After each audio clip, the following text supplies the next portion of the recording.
Greetings and welcome to another episode of the TED in Your Head podcast. I'm your host, Ted Moreno, certified hypnotherapist and high performance coach. Thanks for tuning in today. So, if you saw or listened to my podcast last week, it was titled What Happens When We Die? And today I've got two experts. My guests are two experts in that area, but maybe not in the way you think. So, my guests today are Tony Caracoza and Yooch Chong. Tony, Yooch, thanks so much for being here today. You're welcome. Thanks for having us, Ted. Thanks for having us. All right, right. My pleasure. So let me introduce you guys. So Tony Caracoza is with Forest Lawn Memorial Park here in Southern California. He's been helping families with planning their future needs since 2020.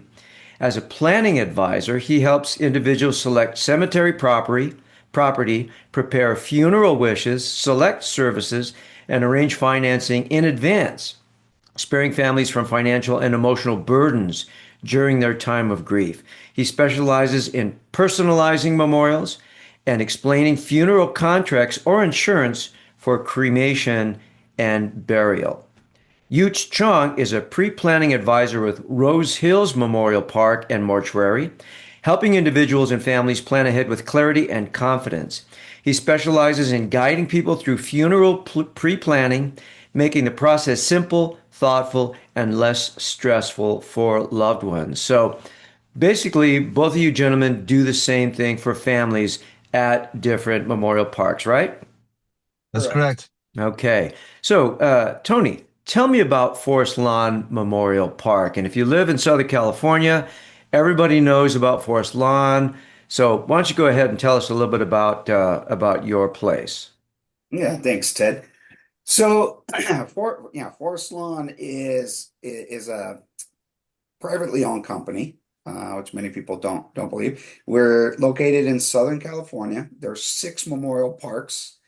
We've got one in Hollywood Hills, Glendale, Long Beach, Cypress, and even out in the desert area near Palm Springs. So lots of selections, lots of locations for people to be interred where they lived or grew up with other family members.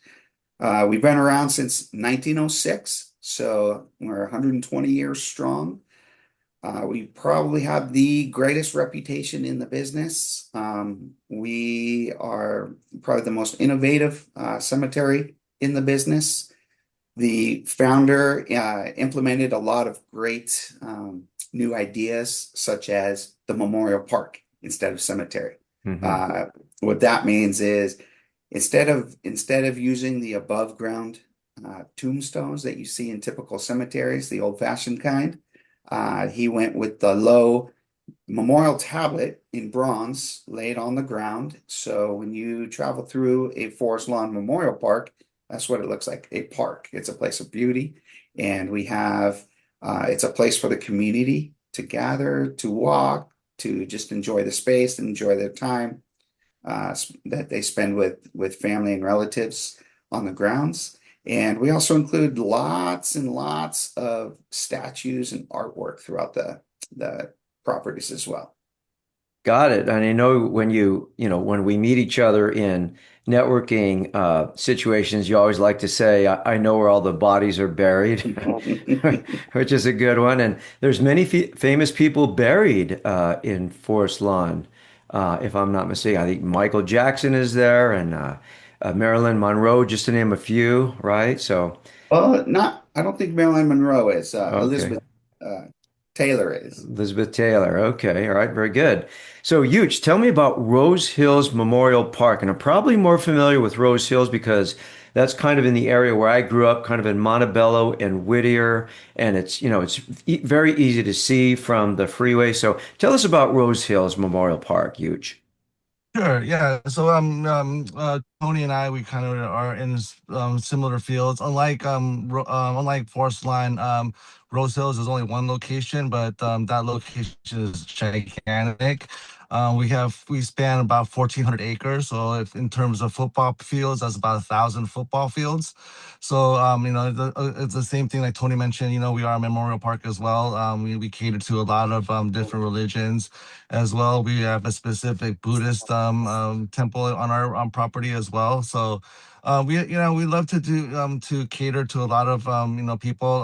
We have a lake on we have our own lake on the premises as well, and we try to do as much as we can. We're all in one facility. We do all the cremations, we do all the embalming, we do all the burials, and then the cremations as well. So yeah. Mm, Okay, and I also know that that's it. you have a chapel at Rose Hills where people can actually get married because my sister got married at the chapel at Rose Hills, and it's a beautiful chapel. Yeah, we don't do weddings anymore. So we've done that in the past before. The Okay, Sky Rose Chapel is like our signature chapel at Rose Hills. okay, It was kind of designed by a predecessor to Frank Lloyd Wright. But we don't do weddings there anymore. But we okay, do a lot of funerals there. So mm. okay, all right. Ted, Yeah. as a matter of fact, so Forest Lawn still does weddings at our chapels. Oh, Uh, okay. we have at least one Mm. chapel, many times like about three chapels at our properties, and I think our most famous wedding was Ronald Reagan when he married Nancy Oh, Lyman. I didn't know that. That's Yeah. very interesting. Mm. All right. So I'm sure that you gentlemen have a very specific function. I'm sure you're not doing many things that other people do at your location. So specifically, what do you do at Forest Lawn, Tony? So what's your job with Forest Lawn?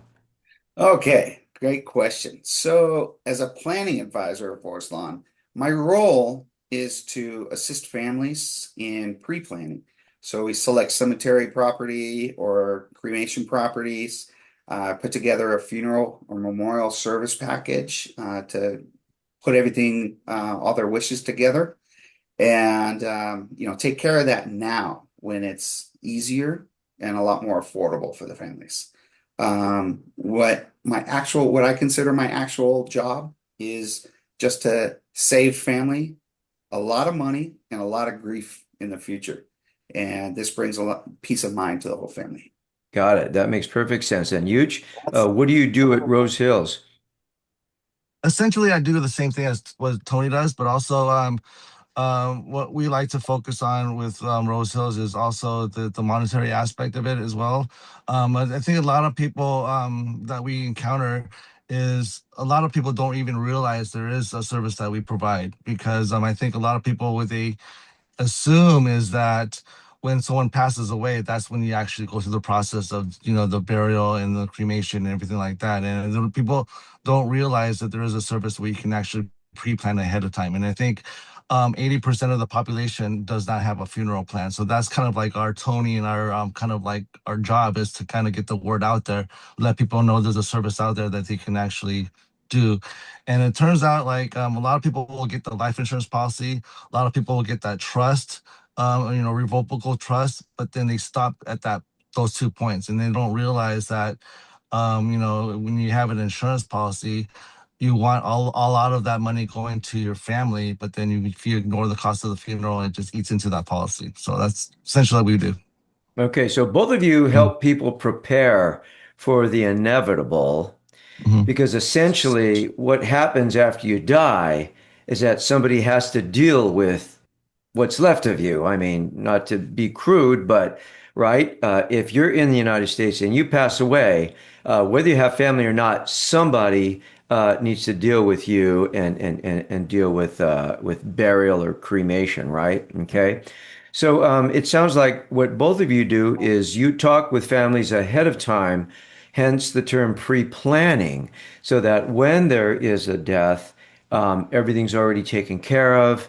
And I can understand why it would be very difficult for people to make these arrangements in the middle of their grief. So I really get that. And this is difficult for people to think about and talk about, I would imagine. Yeah, Tony? Oh, yeah, you got that right. It's like pulling teeth sometimes. A lot of families and Mhm. cultures think it's taboo to discuss dying. Hmm. But in fact, it's when I always say, I've never met somebody that escaped death by not talking about it.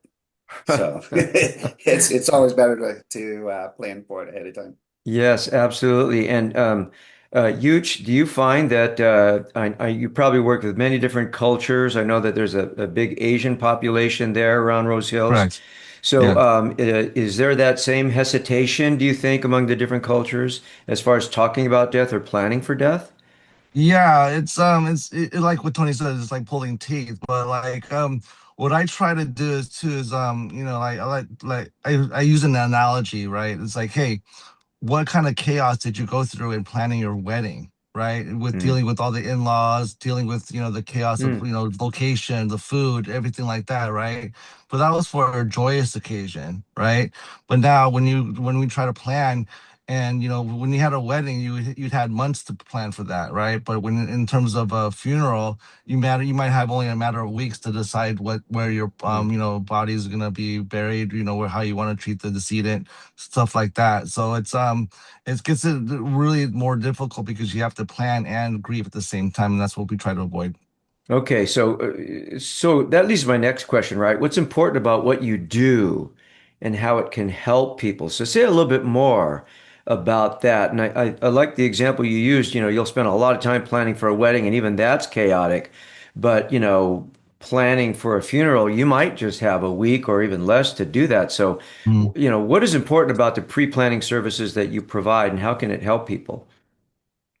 Um, in the cases of pre-planning, right, when you actually try to plan and grieve at the same time, you're not thinking straight, and sometimes you might actually buy more services than you actually need, and you're not thinking straight, so you might need to buy this, you might want to buy this, and then you'll spend a lot more than you would have done before you were actually done pre-planning. So that's the kind of area that we want to avoid, and to encourage people to pre-plan ahead because it just we avoid all that chaos during the process. Yeah. Did you want to add anything to that, Tony? Yeah, no, what you says is exactly right. We call it emotional spending. It's hard to believe, but yeah, families will tend to spend more at the time of need than they would have if they just pre-planned it. But yeah, what I tell families when I meet with them is, there's five main reasons why people like to pre-plan. So it's going to address all your funeral costs now when they're ch the cheapest they're ever going to be. Yeah. It ensures that your wishes are respected. So sometimes the family doesn't know what you might want, or one family member might have a different idea than another. They end up fighting. So we try to eliminate that from happening. The decisions that could burden them later get addressed now, which makes it nice and easy. Yeah, it brings peace of mind to the whole family. And then what I think is, kind of one of the most important things is it's going to reduce or completely remove all the additional stress and financial burden that it puts on your family. In sometimes the most difficult time of their life, and instead of having a chance to grieve and have closure, comfort each other, they're dealing with something they didn't have to. Yeah. And so what you just said places everything in a context that people don't really think about until they're in it. So the job of you gentlemen is to help people think about it before they're in it, when they're thinking clearly, when they can make their wishes known, and when, as you said, Tony, it's going to be cheaper than it's ever been. So very interesting. So, Yooch, what are the different options for pre-planning? And this is the right word. This is the word that is used in the industry, Mm-hmm. right? Pre-planning. So, what are the Right. different options that people can have when they're pre-planning for, the inevitable? Yeah, the biggest choice is if you want a burial or a cremation, and then when you do that, you can also decide how your how the cremation is done. If you want it above ground, below ground, if you want like double interment, there's a lot of choices you can actually do. More choice than a lot of people think that there is in terms of pre-planning. So, in terms of just the actual service, there's a lot of things you could choose. I mean, there's like, do you want doves at your wedding? I mean, at your funeral? Do you want, a hearse to be used at the funeral. There's a lot of choices. I mean, we would go in. That's why we go through hours of preparation for this. So there's a lot of choices, and I think Tony, you probably already know that there's a lot of choices, and you probably have, gone through hours of preparing as well. So yeah, there's a multitude of things we can do for you. Well, that raises another point because the whole thing can become kind of overwhelming, Mm. right? Like, a coffin, of course, and a funeral is going to be a lot more than a cremation. And then if you have a cremation, the urn or container can be interred or it could be taken home. And, families will have trouble figuring that out. And then double interment where both let's say both spouses are in the same place. So talk a little bit more about all of those different options there, Tony. Yeah, so we've been doing it a long time. So we found there's about 125 different decisions that need to be made when a person passes away. Wow. So yeah, like you just mentioned, it can be a time-consuming process. It's a lot more time-consuming. It can take days to figure all this out and gather all that information that you need to provide the mortuary for the death certificate, and then figure out what you're going to do with your loved one. But we can address all those things ahead of time while people are still living and have that Mm. information on hand. So it's a lot easier. Um, yeah. So typically when we meet with a family for selecting cemetery property is it's a little bit easier. There's not a whole lot to choose from usually, because uh, our sections come and go as people buy, as we fill them up and sell out.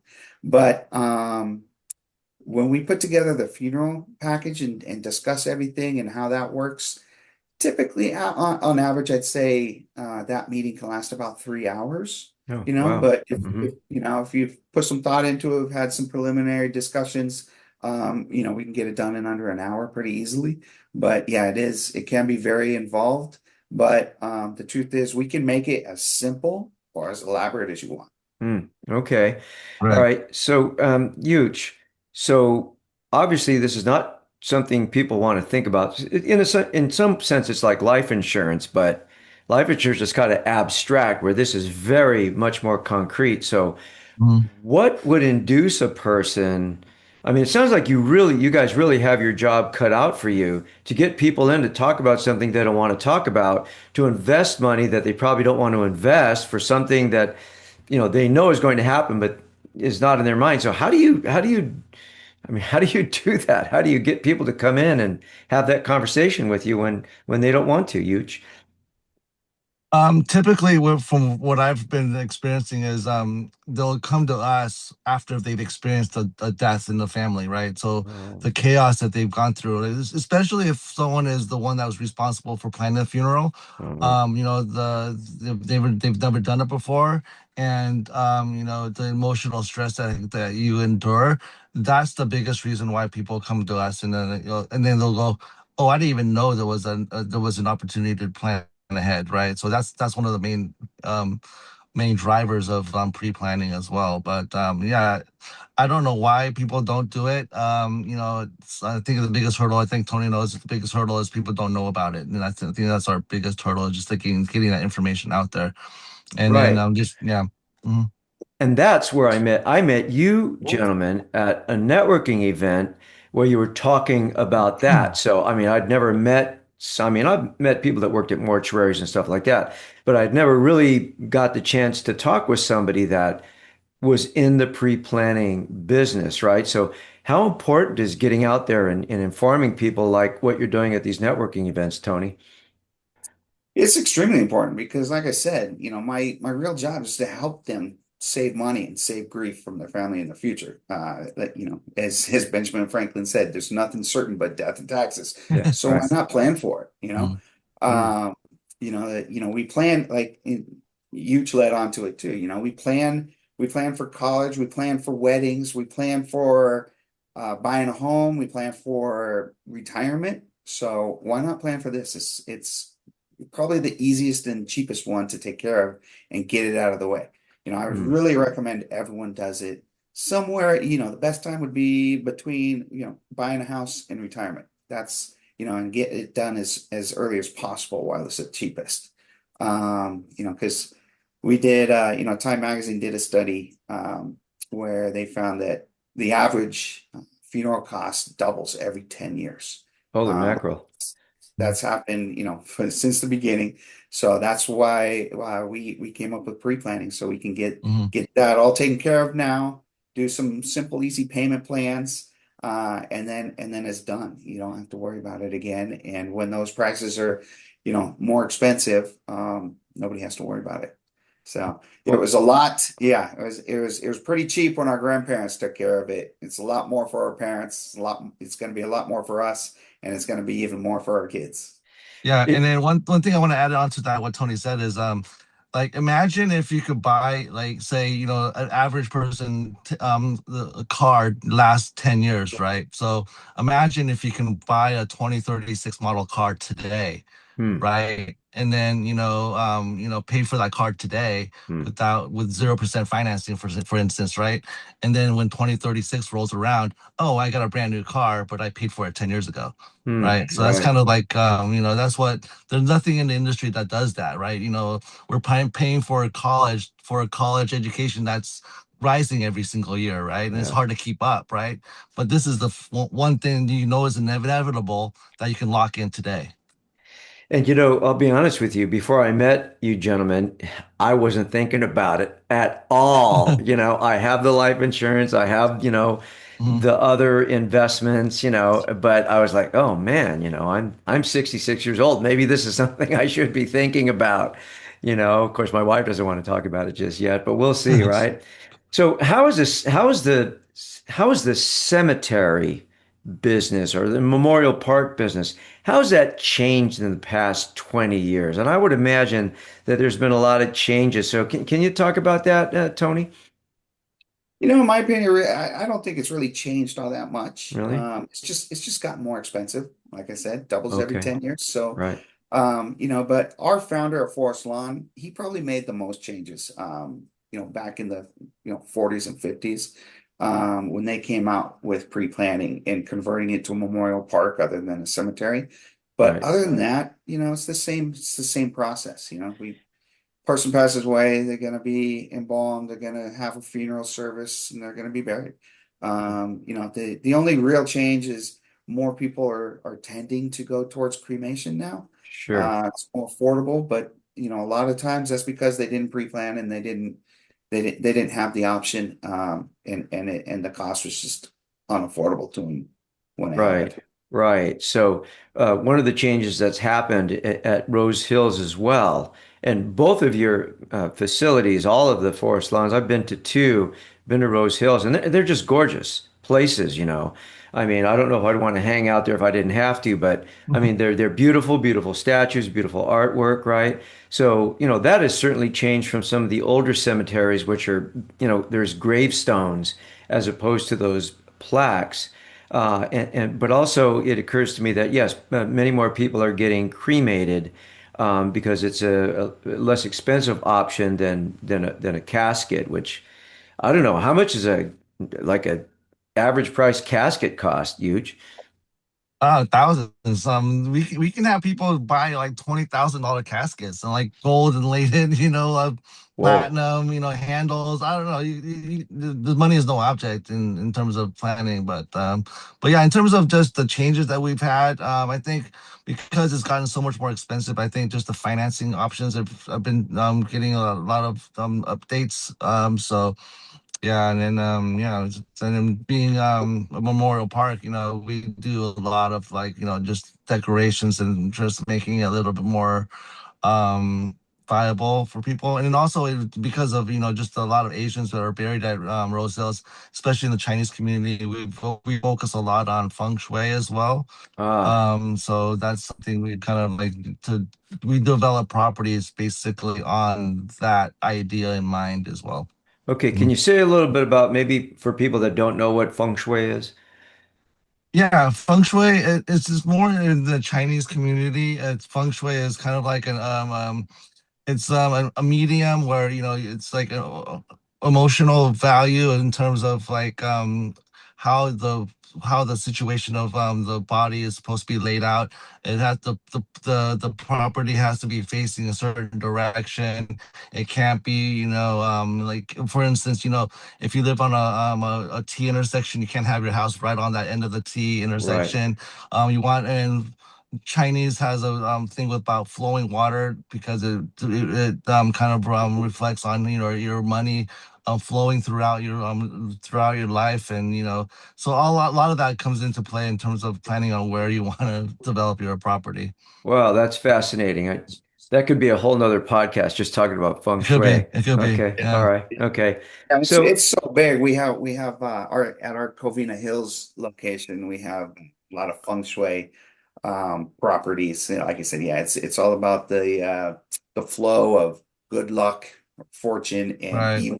So you wanna let the good luck in and keep the evil out with okay. feng. All right. That's really Mm. fascinating. So, Tony, what do you think is the most important thing that people need to know about pre-planning? So, if somebody walked away from this podcast with like the most important thing, what do you think that would be? Simple. How easy it is that people don't realize. You say your wife is afraid to talk about it. Well, all it takes is one meeting and answering a couple questions and you're done. It's as easy as it gets. Like like I said, forest lawn's been around for over 100 years, Yeah. and we've seen a lot of difficult times for families, navigating the loss of a loved one, incurring that financial burden, strain. And, the truth is, no one's ever complained about a loved one who pre-planned. Yeah, right. Boy, that makes perfect sense. And what do you think, Yooch? What is the most important thing that people need to know about pre-planning in your opinion? I mean, in addition to what Tony just said. Yeah, Tony hit it on the nail on the head. You know what it is I think the biggest issue is people just don't talk about it. I think if you were to ask, like, say, 100 couples, I think maybe 5% of ever would know what their loved ones' wishes are, right? So I think it's just getting the word out there, just to have that conversation of what your wishes are, because chances are you probably don't even know that your husband. For me, I'm a big Apple nerd, and I told my wife, hey, jokingly, I want to be cremated and I want my ashes spread out in the Apple's Cupertino campus up north, right? So so yeah, this is the conversation that people need to have. Yeah, and from a broader context for myself as somebody that's a hypnotherapist and I do podcasts, helping people to wrap their head around this inevitability, I think is important because so many people just they don't want to think about it, they don't want to talk about it until they're in the thick of it, and then it's much more difficult to deal with anything.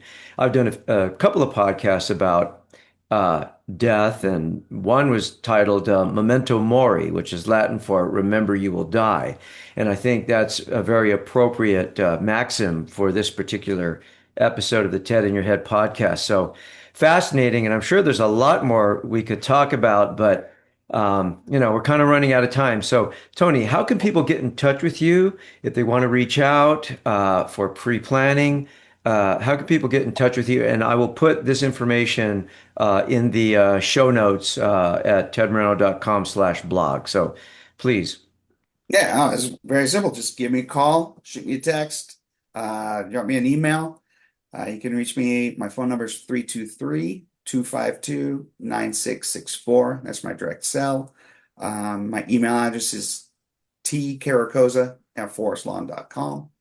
That's really simple. Okay. So and like you said, yeah. So I may not be able to tell you when you're going to die, but I do know all about bodies are buried. Okay. And Yuch, how can people get in touch with you if they want Yeah. to get involved with Rose Hills? Yeah, same thing. You can either text or email me. My phone number is 310-749-6624, and my email is yooch.chong@rosehills.com. Yooch, that's Yooch dot Chong at, what was it again? rosehills.com. Rosehills.com. Okay.